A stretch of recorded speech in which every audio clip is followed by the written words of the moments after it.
Lucie Bache, qu'est-ce que ça fait d'avoir créé une start-up qui est devenue un nom commun? C'est une grande fierté, je pense.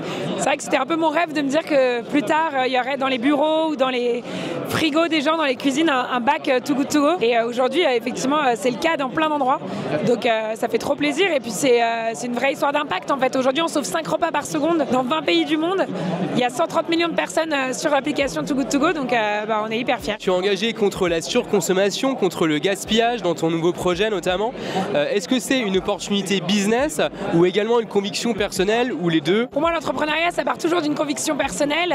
Avec Poppins, on permet aux gens de posséder moins mais profiter plus. En fait, quand tu remets la location comme un sujet, comme une évidence, ça permet aux gens de pouvoir être inscrits dans une consommation responsable et de maximiser leur pouvoir d'achat en fait. Est-ce que les startups sont-elles, selon toi, je pense que oui, mais on verra ce que tu me dis, sont-elles le bon levier pour résoudre des problèmes de société aussi majeurs? Oui, je pense que l'entreprise, c'est un véhicule à impact qui est super puissant en fait. On est dans un monde capitaliste et donc quand tu arrives à avoir un modèle économique aligné à ton impact, tu peux faire des changements d'ampleur et ça c'est ce qu'on a fait avec Too Good To Go et c'est ce qu'on essaye de développer avec l'appli Poppins. Tu es aujourd'hui l'une des rares figures féminines de la tech en France en tout cas.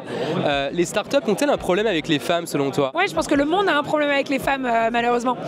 Aujourd'hui, il n'y a que 2% des financements qui vont dans des boîtes montées par des femmes. Aujourd'hui, on est quand même largement encore dirigé par des hommes. On voit un peu où ça nous a menés et donc je pense qu'il y a un vrai besoin de changement, il y a un vrai besoin de leadership féminin, de valeurs féminines pour changer les choses et transformer le monde vers un monde qui sera meilleur à tous les niveaux et au sens humain et au sens de la planète, quoi. Qu'est-ce que ce serait un leadership féminin, chez toi par exemple? Je pense que c'est un leadership humain. Pour moi, les humains, ça passe toujours avant l'entreprise. Je pense que c'est un leadership humble aussi. Le no ego, je pense que c'est important, se dire que tu fais les choses pour un projet commun, ça change énormément et je pense qu'on le voit dans nos mondes politiques aujourd'hui, il y a beaucoup d'ego, trop d'ego, alors qu'on a un vrai besoin d'un plan pour la France et qu'on a besoin de quelqu'un pour le porter, quoi. Si on te propose d'être ministre, est-ce que tu acceptes? Non, je pense pas. Je pense que c'est trop compliqué aujourd'hui.